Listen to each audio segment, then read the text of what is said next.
Hey everyone, I'm Olivia Johnson. I'm 28, a marketing executive, and up until recently, I thought I had my life perfectly mapped out. But life loves to sneak up and prove how mistaken you can be. I've always been tight with my parents, but my grandmother Beatrice, well, she's a whole other tale. She's had this near obsession with my cousin Megan for years beyond counting. To her, Megan walks on water. Every move I make is a shadow, always coming up short. The other morning, I was sipping coffee with Mom when she dropped a bombshell that clenched my chest. "Honey, did you hear about Megan's wedding plans?" she asked, pausing with a wince. I rolled my eyes. Let me guess, another thing for Grandma to rave about. Mom shifted uncomfortably. Well, it's more than that. Your grandmother. She's offered to fund Megan's destination wedding in the Maldives. I nearly spat out my coffee. Are you kidding? Mom nodded, pity in her gaze. I'm afraid so. But there's more. Before she could go on, my phone buzzed. A text from Grandma Beatrice herself. I opened it and my mouth fell open. "A courthouse wedding suits you fine, Olivia. No point in wasting money." I flashed the screen to Mom, my hands shaking. "Can you believe this?" She exhaled heavily. "I'm so sorry, sweetie. I don't know what's come over her." I was livid. It's always been like this. Megan gets the stars and I get the scraps. Right on cue, my phone rang again. Aunt Karen, Megan's mom. I paused before picking up. "Hello, Olivia.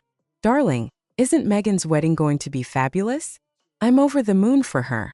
Aunt Karen's voice dripped with smugness. I clenched my jaw. "Yeah, thrilling. Oh, and I heard about your courthouse idea. How charming," she added, her tone thick with fake kindness. "I'm sure it'll be lovely." I couldn't take it. "Thanks for your concern, Aunt Karen. I've got to run." I hung up and turned to Mom, words stuck, frustration spilling over. "I can't keep doing this," I whispered, voice tight. "I'm done being treated like I'm less." Mom gripped my hand. "I know, honey, but hold on, you have Mark. He loves you for you. A Mark, my anchor in this chaos." Just then he strolled through the door. "Hey babe, I brought dinner. What's up?" His voice was steady, gentle. I looked at him, blinking back tears. "We need to talk about our wedding plans. You might want to sit for this." That night sleep wouldn't come. I tossed and turned, mind spinning wild. By dawn I'd had it. It was time to face Grandma Beatrice head on. I practiced my speech in the car on the way to her place. When I pulled up, I took a deep breath and knocked. "Olivia, what a shock." Grandma opened the door with her usual fake sweet smile. "We need to talk," I said, brushing straight past her into the living room. She sighed like she'd been expecting this. "It's about the wedding, isn't it?" "You're damn right it is." My voice was already shaking. "How can you pay for Megan's dream Maldives wedding, and then text me that a courthouse is good enough?" "Oh, Olivia, don't be so dramatic," she said, waving me off like I was a noisy child. "Megan needs the help more than you do." I felt the air leave my lungs. "Mark and I are barely scraping by, and you think we don't need help? If you'd picked a real career like Megan," I cut her off. "Enough. This isn't about careers. This is about you treating me like I'm worthless my entire life." Before she could answer, the front door flew open. Aunt Karen stormed in like a hurricane, Megan right behind her with that smug little smirk. "How dare you raise your voice at your grandmother?" Karen shrieked. Megan folded her arms, eyes glittering. "Jealousy really isn't a good look on you, cousin." I laughed, cold and sharp. Perfect timing. The golden child and her guard dog. Karen turned red. "You ungrateful." "Ungrateful for what?" I shouted. "For decades of being told I'm less than Megan? For being reminded every holiday that I'll never be good enough." Megan stepped closer, voice dripping poison. "It's not my fault Grandma loves me more. Maybe stop being such a disappointment." Something inside me snapped like a wire. "A disappointment? I've worked for everything I have while you've had life handed to you on a silver platter." Grandma's voice cracked. "That's enough, Olivia. Leave. Now." I looked at the three of them and felt 28 years of hurt turn into ice. "Gladly," I said. "But don't come crying when you finally see how toxic this family is." I stormed out. Behind me I heard Aunt Karen cooing. "Don't worry, sweetheart, we'll make sure your wedding is perfect. Unlike some people's." Tears blurred the road the whole drive. I called Mark, barely able to speak. "Babe, can you meet me at Sarah's? I need you." 20 minutes later, I was curled on Sarah's couch, sobbing the whole story. Sarah was furious. This is insane. Something feels off, way off. Mark pulled me into his arms. Screw it. Let's just elope. Leave them all behind. The next day, I put on my best fake smile and went to Megan's house to help with wedding planning. The second I walked in, she started gushing. Picture this: sunset vows on the beach, reception under fairy lights. She shoved her phone at me, scrolling through dress photos like a proud peacock. I nodded, smiled, waited. The moment she went to the bathroom, I grabbed her unlocked phone and my heart stopped. Hundreds of texts between Megan and Aunt Karen. Keep pushing the poor Megan story, Grandma's eating it up. Make sure Olivia looks bitter so she stays the villain.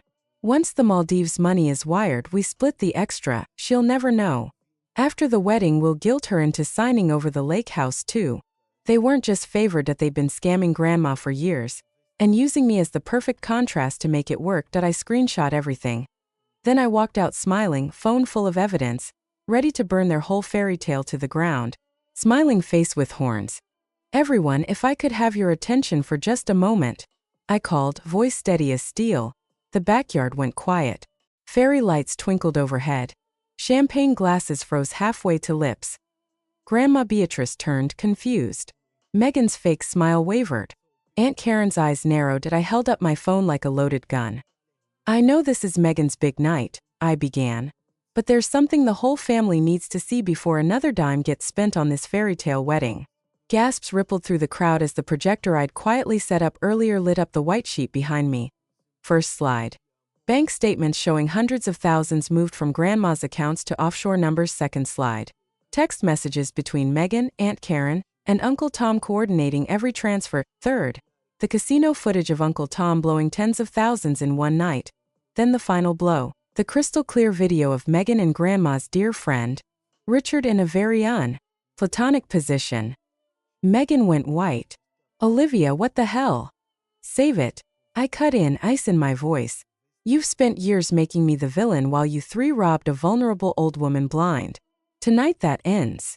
Grandma Beatrice stared at the screen, hand over her mouth, tears forming. Uncle Tom was already sobbing in the corner. Aunt Karen looked ready to faint. I turned to Grandma. I'm so sorry you had to find out like this. But they were never going to stop. The Maldives wedding? Just the latest con. Security, 2 off-duty cops Sarah had tipped off, stepped forward. Uncle Tom was led away first. Karen tried to run and tripped over her own heels. Megan just stood frozen as her perfect night crumbled. Grandma walked straight to me, trembling, and pulled me into the tightest hug she'd ever given me. I was so blind, she whispered. Thank you, Olivia. Thank you for saving me. 2 hours later, the backyard was empty except for caterers cleaning up shattered glass and ruined dreams. Grandma canceled every check. The police took statements. Charges were filed. Embezzlement, fraud, extortion. A month later, Grandma rewrote her will. Everything split equally between my parents and me. She even paid for the exact wedding Mark and I wanted on our terms. No strings. Megan's destination wedding became a courthouse date with 0 guests. And every time someone asks why Grandma suddenly adores me and treats Megan like a stranger, I just smile and say, turns out the real golden child was the one who actually protected the family fortune. Karma doesn't always knock. Sometimes she rings the doorbell, walks in, and burns the whole house down in 4K. Smiling face with horns. Megan stood there glowing under the fairy lights, soaking up every cheer like it was oxygen. If only she knew the next 5 minutes would destroy her entire world. I raised my glass with a smile sharp enough to cut glass. I'd like to make a toast to the happy couple. I started sweetly. Megan beamed even wider. But first, Grandma, did you know Uncle Tom has been stealing from you for years? A collective gasp sucked all the air from the backyard. Uncle Tom went ghost white and started sweating bullets. That's absurd. Aunt Karen shrieked, lunging forward. Olivia, this is just your jealousy talking. Oh, you knew every detail, Aunt Karen, I said calmly. In fact, you and Megan have been blackmailing him to keep his mouth shut. I hit play on my phone. Uncle Tom's tearful confession boomed across the garden for everyone to hear. Aunt Karen's face turned gray. Megan looked like she'd been slapped. That's not true, Megan stammered. Save it, I said, turning to the groom. And one more thing, sweetheart. Did you know your perfect bride has been sleeping with half the city, including Grandma's dear friend Richard? I pressed play again. The giant projector screen lit up with the crystal-clear video. The groom's glass slipped from his hand and shattered on the tile. Megan screamed as her fiancé stared at her in horror. "You've been lying to me this whole time?" he choked out. "It's over. The wedding's off."